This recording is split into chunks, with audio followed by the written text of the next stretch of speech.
Hello, everyone, and welcome to this episode of the Inforunners podcast. And today we're going to be talking about a subject near and dear to our heart: selling your fighters. Absolutely not at all. No. Not this ship. Keep your Vanduuul. Vanduuul Definitely. ships are not worth selling. If you were thinking about, if you have a Vanduuul ship, they're beautiful, and the blade is no exception. The scythe and the glaive were pieces of beauty and rarity, and the blade is the first one that is not exclusive or limited. That's right. And if you can get a blade, don't melt it. It's the one caveat to everything we always say about get rid of those useless, crappy small ships that are going to be redundant. This ship punches above its weight, flies like a ballerina, looks gorgeous. Okay, it is pricey, but And not to mention It'll be the wicked guns hard to and get. components. That's the thing. It's like, That's unlike right. the other fighters, like if you could easily get this in game, even though it is everything that Algrid said, it still would be sell your fighters. But in this case, it's going to be any of those, the blade, the glaive, the scythe, all those are going to be really hard to get in game. Yeah. How are you going to get them? I've got to kill Vanduuul. Okay, if I kill Vanduuul in the ship, I'm likely going to destroy the fighter. So where have I got to go? I've got to go into, a kingship! Yes! The OG say a number of times it'll be really hard to insure these rare That's right. alien ships. It's not going to be cheap. You're going to have to go find special insurance for this, and it's going to cost you. I literally had this concierge support thing saying, "Are you sure you want to melt your glaive?" And I'm like, yeah, I am. I'm going to buy it back. But they're like, you won't be able to get LTI in the verse on this, and it might be a big deal. And it's like, warning. Yeah, the number of warnings. It's the same as like, even when they offered that, if you have a scythe, you can upgrade your scythe to a glaive when they did that deal.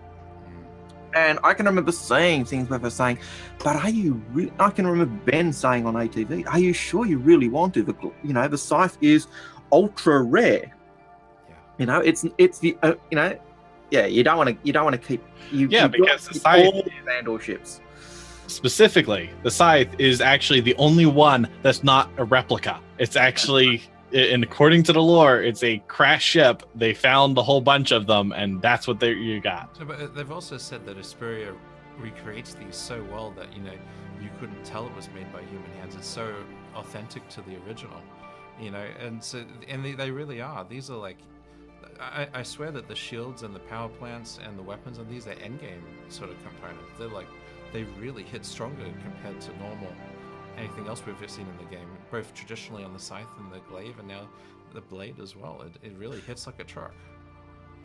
Well, you look at the way that CIG originally planned in terms of the scaling of at least the Vanduuul ships to the UEE. Gladius is trumped by the blade. Blade is trumped by the Hornet. Hornet is trumped by the glaive. Glaive is trumped by the so the scythe is trumped by the Super Hornet. Super Hornet's trumped by the glaive. Glaive is trumped by the F7A. That's the progression that you've got. That's at least in the lore of how things go. Super Hornet gets, the F7A is going to get trumped by something else down the track. So far in the gameplay, glaives have absolutely smashed Super Hornets.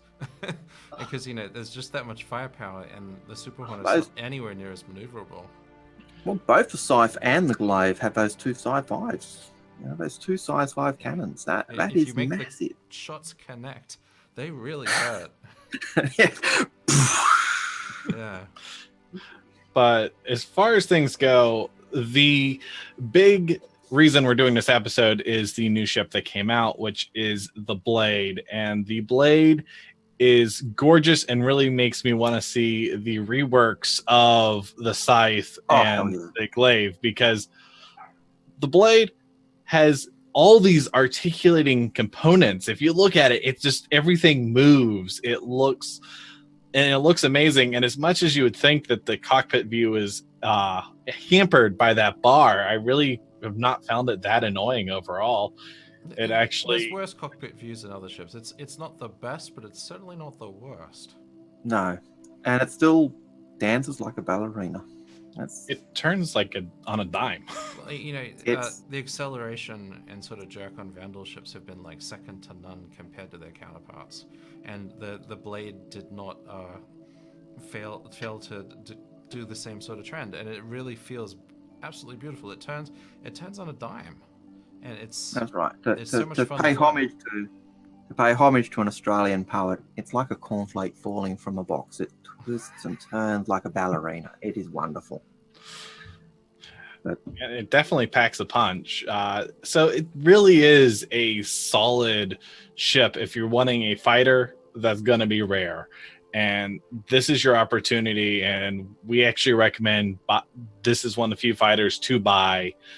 Yeah, if you're looking for a very sort of a really nice fighter, this is a beautiful ship.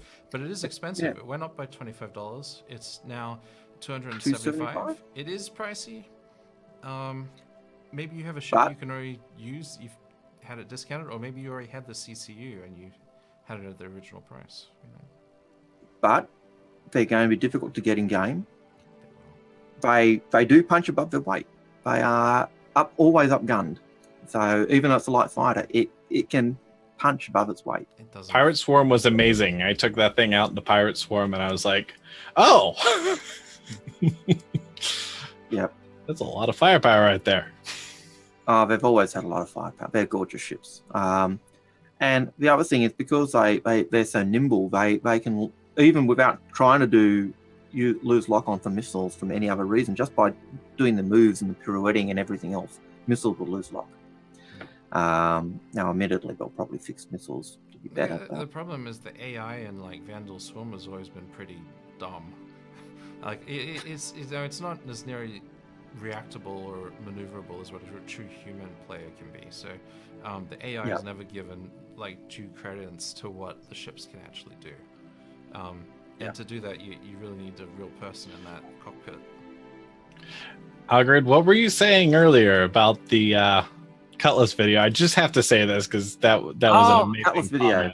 You know, the Cutlass video, it made the Cutlass look like an absolute ballerina. It twists and turns and everything. It made the Scythe look like, something with great big army boots. But the reverse is actually true. The Scythe is such a ballerina. I can remember taking the Scythe out in Arena Commander and flying with the guys, and people would complain that they couldn't get a lock on because the Scythe was just so nimble, and if it fire missiles, it'd just turn and pirouette, and the missiles would just disappear.